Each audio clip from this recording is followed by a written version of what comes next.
நினைச்ச வாழ்க்கை வேணும் முன்னு நெஞ்சம் கிடந்து ஏங்குதே.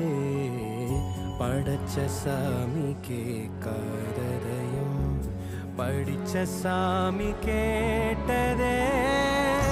எல்லாரையும்